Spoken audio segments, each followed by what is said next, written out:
Budget 2023 Amrit call కా first budget. Amrit call అంటే ఏంటి?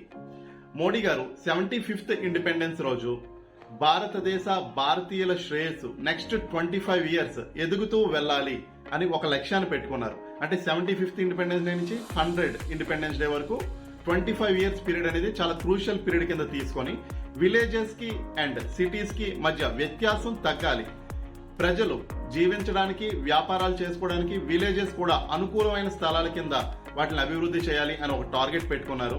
అలాగే ప్రజల నిత్య జీవన శైలిలో గవర్నమెంట్ యొక్క ఇంటర్ఫీరెన్స్ అనేది తగ్గుతూ రావాలి, మోడర్న్ ఇన్ఫ్రాస్ట్రక్చర్ తో కొత్త సిస్టమ్ ని డెవలప్ చేయాలి అని టార్గెట్ పెట్టి ఆ 25 ఇయర్స్ కి అమృత్ కాల్ అని ఒక పేరు పెట్టుకున్నారు.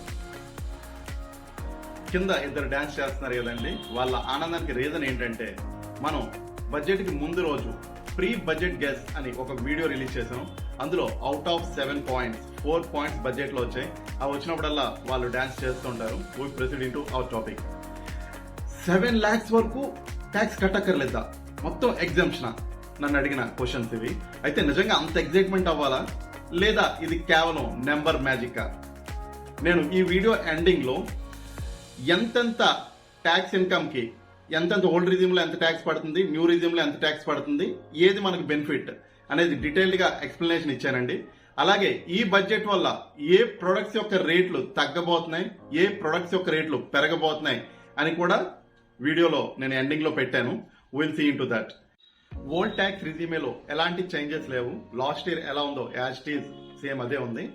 న్యూ ట్యాక్స్ రిజిమే వచ్చేసరికి అప్ టు 3 lakhs ఎగ్జామ్షన్ ఇచ్చారు. అయితే ఆ 3 lakhs లో స్టాండర్డ్ డిడక్షన్ అనేది ఇంక్లూడెడ్. సో మనం విడిగా స్టాండర్డ్ డిడక్షన్ మళ్ళీ తీసుకోవడానికి అవ్వదు, ఎందుకంటే స్టాండర్డ్ డిడక్షన్ అలౌడ్ అని మీకు కనిపిస్తుంది, బట్ అది దీంట్లో ఇంక్లూడెడ్ కాబట్టి మనం మళ్ళీ విడిగా తీసుకోవడానికి అవ్వదు. అండ్ 7 lakhs వరకు రిబేట్ ఇచ్చారు. సో 7 lakhs దాటితే మనకి 3 lakhs నుంచి ట్యాక్స్ పడుతుంది. అయితే రౌండింగ్ ఆఫ్ అనే ఒక కాన్సెప్ట్ ఉందండి. సో 7 lakhs 1 రూపీ రాగానే మనం మొత్తం ఫస్ట్ నుంచి కట్టాలంటే రౌండింగ్ ఆఫ్ అనే కాన్సెప్ట్ 5 రూపాయల వరకు మీకు నియరెస్ట్ 10 రూపీస్ కి వెళ్తుంది. 5 నుంచి నెక్స్ట్ నియరెస్ట్ 10 రూపీస్ కి వెళ్తుంది. సో 7 lakh 4 రూపీస్ వరకు మీకు 7 lakhs కింద కన్సిడర్ చేస్తారు. అండ్ ట్యాక్స్ రేట్స్ వచ్చేసరికి న్యూ రిజిమేలో ఫస్ట్ 3 lakhs కి నిల్ రేట్ అండి.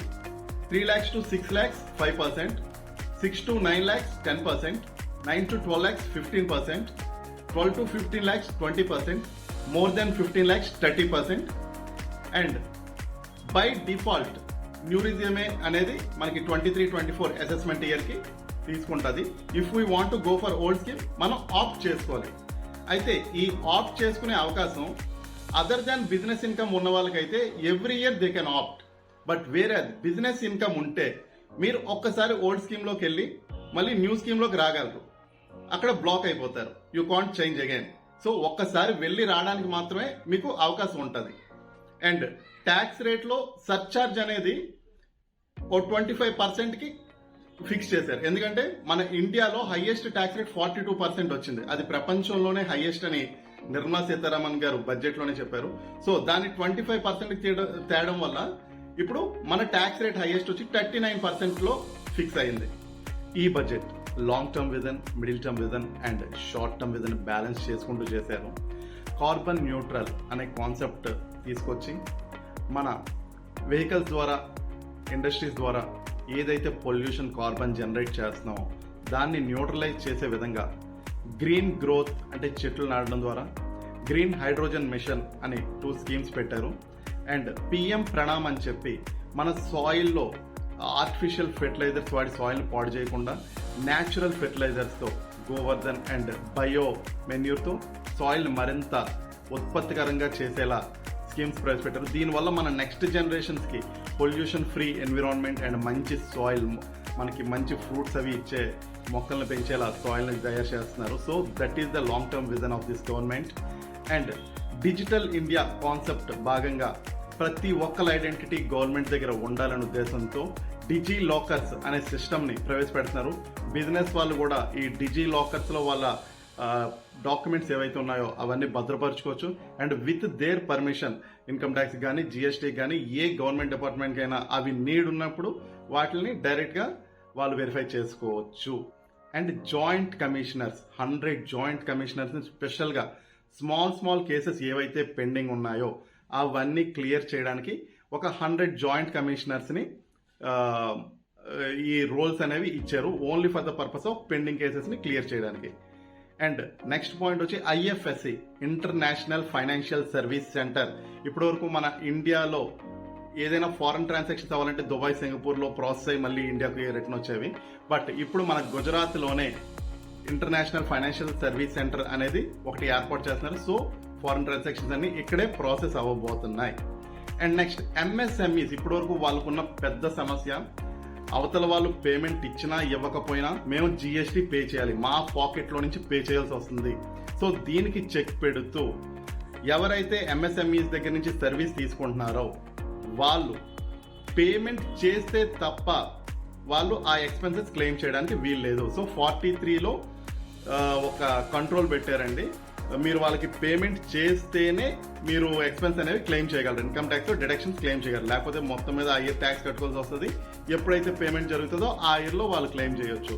సో ఎక్రూల్ బేస్లో ఉండొస్తుంది, క్యాష్ బేసిస్ తీసుకెళ్లిపోయారు. ప్రధాన మంత్రి ఆవాస్ యోజన అంటే ఇల్లు లేని వాళ్ళకి ఇల్లు కట్టుకోవడానికి గవర్నమెంట్ ఇచ్చే చెయ్యూత ఈ స్కీమ్. ఈ స్కీమ్ కోసం ఈసారి గవర్నమెంట్ ఏకంగా 79,000 కోట్లు మంజూరు చేసింది. అంటే లాస్ట్ టైం కన్నా 66% పెంచింది. So they are very clear, ప్రతి ఒక్కరికి ఇల్లు రావాలి. And wait till last mile అంటే ప్రతి కార్నర్ ఆఫ్ ద కంట్రీకి దారులు, రోడ్లు అనేవి పడాలి. So this is right time to invest in lands at villages. And మనకి కోఆపరేటివ్ సొసైటీస్ డెవలప్ అవ్వాలనే ఉద్దేశంతో ఇంతకుముందు కంపెనీస్కి ఏదైతే 115 ABA బెనిఫిట్స్ ఉన్నాయో కోఆపరేటివ్ సొసైటీస్ కూడా వాటిని ఎక్స్టెండ్ చేసింది. కోఆపరేటివ్ సొసైటీస్ లో ద్వారా కొత్తగా మ్యానుఫ్యాక్చరింగ్ యూనిట్స్ ఎస్టాబ్లిష్ చేస్తే అవి మెర్జింగ్ ద్వారా గానీ అమాల్గమేషన్ ద్వారా గానీ అవ్వకూడదండి. వాటికి న్యూ ప్లాంట్ అండ్ మెషినరీ ఉండాలి. 20% వరకు పాత మెషినరీ కొనుక్కోవచ్చు. ఈ కండిషన్ సాటిస్ఫై చేస్తే they are eligible for 15% tax rate.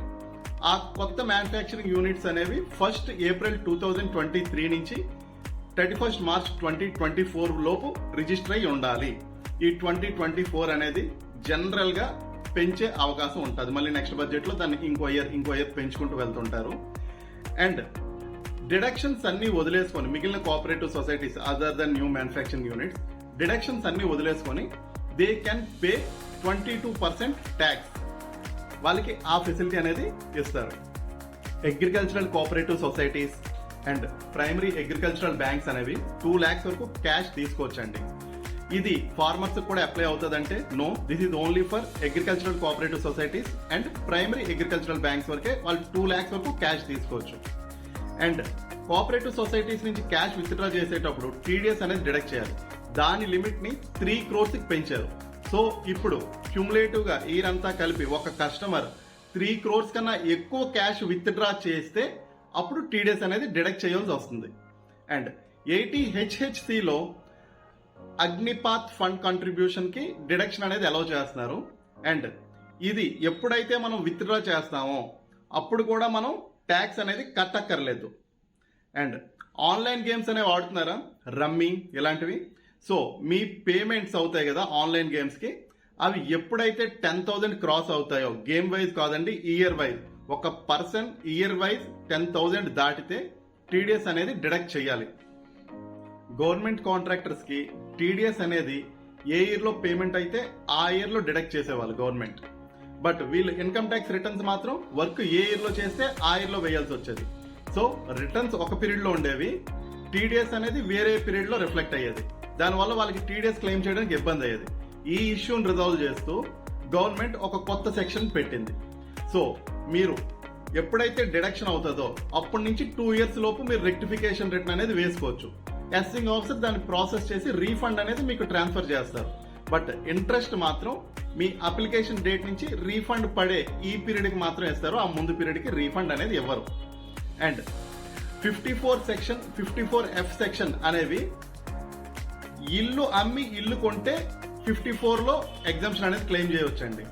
And 54F ఏమన్నా అదర్ దెన్ రెసిడెన్షియల్ ప్రాపర్టీ అమ్మి మనం హౌస్ అనేది కొనుక్కుంటే ఎగ్జంప్షన్ ఇచ్చేవాళ్ళు. అది ఒక పర్పస్ తో ఇచ్చారు. బట్ బడా బడా బాబులు అందరూ దాన్ని చక్కగా వాడుకొని 50 కోట్లు 40 కోట్లు ఎగ్జామ్షన్స్ క్లెయిమ్ చేసుకుంటున్నారని చెప్పి వాళ్ళకి చెక్ పెడుతూ ఇప్పుడు 54 అండ్ 54F అనేది 10 crores కి లిమిట్ చేశారు. మీరు ఆ ఎగ్జామ్షన్ అనేది 10 crores వరకే చేయగలరు 54లో. అండ్ 54F లో నెట్ కన్సిడరేషన్ అంటే ప్రపోర్షన్ బేస్ లో అది ఎగ్జామ్షన్ తీసుకోవడం అవుతుంది. సో ఆ నెట్ కన్సిడరేషన్ అనేది 10 crores కి రిస్ట్రిక్ట్ చేశారు. సో ఇప్పుడు 10 crores వరకు మాత్రమే ఎగ్జామ్షన్ క్లెయిమ్ చేయగలరు. జిఎస్టీలో అమెండ్మెంట్స్ అనేవి జిఎస్టీ కౌన్సిల్ రికమెండేషన్ తో వస్తాయి. సో ఈ బడ్జెట్ లో లిమిటెడ్ గా జిఎస్టీ అమెండ్మెంట్స్ అనేవి ఇవ్వడం జరిగింది. మనకి జిఎస్టీ రిటర్న్స్ అనేవి ఇప్పటివరకు అయితే పాత రిటర్న్స్ పీరియడ్ లిమిట్ లేకుండా 2017 కూడా వేయగలుగుతున్నాం లేట్ ఫీజు కట్టుకొని. బట్ దాన్ని ఇప్పుడు 3 years అనే దానికి రిస్ట్రిక్ట్ చేశారు. సో మనం బ్యాక్ కి 3 years వరకు మాత్రమే వెళ్ళి రిటర్న్స్ ఫైల్ చేసుకోగలం. అండ్ ప్రాసిక్యూషన్ అనేది 2 crores అండ్ అబౌవ్ ట్రాన్సాక్షన్స్ ఉంటేనే ప్రాసిక్యూషన్ అనేది ఇనిషియేట్ చేయగలరు ఇప్పుడు. అండ్ అది ఫేక్ ఇన్వాయిస్ కి అప్లై అవ్వదు. Fake invoice without limit they can prosecute. And compounding of offence అనేది ఇంతకుముందు 100% ఉండేది, దాన్ని 25% కి తగ్గించడం జరిగింది. అండ్ మీ డేటా జిఎస్టీ దగ్గర ఏదైతే ఉన్నదో దాన్ని బ్యాంకర్స్ తో కానీ ఇతర డిపార్ట్మెంట్స్ తో షేర్ చేసుకునే ఫెసిలిటీ ఒకటి పెట్టారు. బట్ అది మీ పర్మిషన్ తో మాత్రమే వాళ్ళు షేర్ చేయగలరు. అండ్ కొన్ని అఫెన్సెస్ ని డీక్రిమినలైజింగ్ లిస్ట్ నుంచి తీసేశారండి. అంటే ఆఫీసర్ కోఆపరేట్ చేయకపోవడం కానీ, ఇన్వాయిస్ డేటా ప్రొవైడ్ చేయకపోవడం కానీ, ఇలాంటివన్నీ ఎంతకుముందు డీక్రిమినలైజ్ లో ఉండేవి, వాటిని ఇప్పుడు డీక్రిమినలైజ్ నుంచి తీసేశారు. ఈ చార్ట్ లో మీకు ఎంత ఇన్కమ్ కి ఎంత ట్యాక్స్ పడుతుంది అనేది డీటెయిల్గా ఉంది. ఓల్డ్ రిజ్యూమేలో ఎంత ట్యాక్స్ పడుతుంది, న్యూ రిజ్యూమేలో ఎంత ట్యాక్స్ పడుతుంది, దానివల్ల గెయిన్ ఎంత, లాస్ ఎంత అనేది ఇందులో డిస్క్రైబ్ చేసాం. మనం ఫస్ట్ అసలు డిడక్షన్సే లేకపోతే new scheme is best one. So considering deductions ఉన్నాయి, స్టాండర్డ్ డిడక్షన్ 50,000 అనేది ఓల్డ్ స్కీమ్లో శాలరీడ్ ఎంప్లాయీస్కి ఇస్తారండి. ఏటీసీ డిడక్షన్స్ ఇప్పుడు అందరికీ 1,50,000 అనేది ఉంటుంది. ఎన్పిఎస్ అనేది ఒక 50,000 తీసుకొని హెల్త్ ఇన్సూరెన్స్ 25,000 తీసుకుంటే మనకి టోటల్ 2,75,000 అనేది డిడక్షన్స్ వస్తున్నాయి. అవి మనం ఓల్డ్ రిజ్యూమేలో అవైల్ చేసుకోవచ్చు, న్యూ రిజ్యూమేలో తీసుకోలేము. ఇందులో ఇంకా హౌసింగ్ లోన్ ఇంట్రెస్ట్ అనేది తీసుకోలేదండి. ఒకవేళ మీకు హౌసింగ్ లోన్ ఇంట్రెస్ట్ ఉంటే దాన్ని కూడా తగ్గించుకోవచ్చు. సో ఒకసారి ఈ టేబుల్ని చూద్దాం. మన ఇన్కమ్ 7,50,000 అయితే ఓల్డ్ రిజ్యూమేలో 2,75,000 అనేది డిడక్ట్ చేసుకోవచ్చు. సో మన ట్యాక్సిబుల్ ఇన్కమ్ 4,75,000 వస్తుంది. అండ్ న్యూ రిజ్యూమేలో 7,50,000 ఉంటుంది. సో ఓల్డ్ రిజ్యూమేలో 5 lakhs లోపు ఉంది కాబట్టి రిబేట్ మొత్తం తీసుకోవచ్చు, ట్యాక్స్ అనేది అసలు పడదు. న్యూ రిజ్యూమేలో 31,200 ట్యాక్స్ సెస్తో కలిపి పడుతుంది. సో అక్కడ మనం న్యూ రిజ్యూమేలోకి వెళ్తే 31,200 లాస్ అవుతాం. ఇఫ్ మన ఇన్కమ్ ఒకవేళ 10 లక్షలు ఉందనుకోండి, 2,75,000 ఎగ్జామ్షన్ తీసుకుంటాం. సో 7,25,000 అనేది మన ట్యాక్సిబుల్ ఇన్కమ్ అవుతుంది. అదే న్యూ స్కీమ్లో ఎలాంటి డిడక్షన్స్ తీసుకోలేము కాబట్టి 10 లక్షలే మన ట్యాక్సిబుల్ ఇన్కమ్ అవుతుంది. అండ్ ఓల్డ్లో మనకి ట్యాక్స్ వచ్చి 59,800 పడుతుంది, న్యూ స్కీమ్లో 62,400 పడుతుంది. ఇక్కడ కూడా మనకి ఓల్డ్ స్కీమే లాభం, 2,600 లాస్ అవుతాం న్యూ స్కీమ్లోకి వెళ్తే. అండ్ ఒకవేళ మన ఇన్కమ్ 12,50,000 ఉంటే ఓల్డ్ స్కీమ్లో డిడక్షన్స్ తీసేగా 9,75,000 పడుతుంది. అండ్ న్యూ స్కీమ్లో 12,50,000 ఉంటుంది. అండ్ ట్యాక్స్ వచ్చేసరికి ఓల్డ్ స్కీమ్లో 1,11,800 పడుతుంది, న్యూ స్కీమ్లో 1,04,000 పడుతుంది. సో ఇక్కడికి వచ్చేసరికి న్యూ స్కీమే బెనిఫిట్. బట్ హౌసింగ్ లోన్ ఉంటే ఇంట్రెస్ట్ కూడా క్లెయిమ్ చేసుకోవచ్చు, అది కన్సిడర్ చేయాలి మనం. అండ్ 15 లక్షల దగ్గర కూడా న్యూ స్కీమే బెనిఫిట్ ఉంది, 20 లక్షల దగ్గర కూడా న్యూ స్కీమే బెనిఫిట్ ఉంది మనకి. సో దీన్ని బట్టి మనం ఒకసారి కంపేర్ చేసుకొని we have to opt. Salaried పీపుల్కి ఇబ్బంది లేదండి, every year they can opt out and opt in. But వేరేజ్ బిజినెస్ ఇన్కమ్ ఉన్న వాళ్ళు మాత్రం చాలా జాగ్రత్తగా డిడక్షన్స్ ఉంటున్నాయా లేదా, స్పెసిఫికలీ ప్రొపరేటర్స్కి జాగ్రత్తగా చూసుకొని వాళ్ళు ఆప్ట్ చేసుకోవాలి.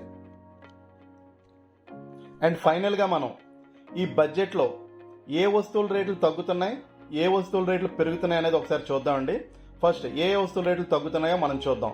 టీవీ ప్యానల్స్ యొక్క రేట్ 2.5% తగ్గిస్తున్నారు. సో మనకి టీవీ రేట్ కొంతవరకు తగ్గొచ్చు, ఎంత అంటే 1000 నుంచి 1,500 మధ్యలో తగ్గే అవకాశం ఉంటుంది. అండ్ మొబైల్ పార్ట్స్ అనేవి ఏవైనా ఇంపోర్ట్ చేసుకుంటే ఆ ఇన్పుట్స్, మొబైల్ తయారు చేయడానికి అవసరమైన ఇన్పుట్స్ మీద ట్యాక్సెస్ అనేవి తగ్గిస్తున్నారు. ఎందుకంటే make in India concept develop చేయడానికి మన ఇండియాలోనే మొబైల్స్ అనేవి మ్యానుఫ్యాక్చర్ అవ్వాలనే ఉద్దేశంతో దీన్ని ప్రవేశపెట్టారు. సో మొబైల్స్ మీద రేట్ బాగానే తగ్గుతుంది. అండ్ ల్యాబ్ గ్రోన్ డైమండ్స్ మీద కూడా రేట్స్ తగ్గిస్తున్నారు. ఈ న్యాచురల్ డైమండ్స్ అనే స్కేర్సిటీ రావడంతో ఇప్పుడు ల్యాబ్ గ్రోన్ డైమండ్స్ని ఎంకరేజ్ చేయడానికి ఏవైతే సీడ్స్ తీసుకొస్తారో ఈ డైమండ్స్ని ఎవాల్వ్ చేయడానికి దాని మీద రేట్ అనేది తగ్గించారు.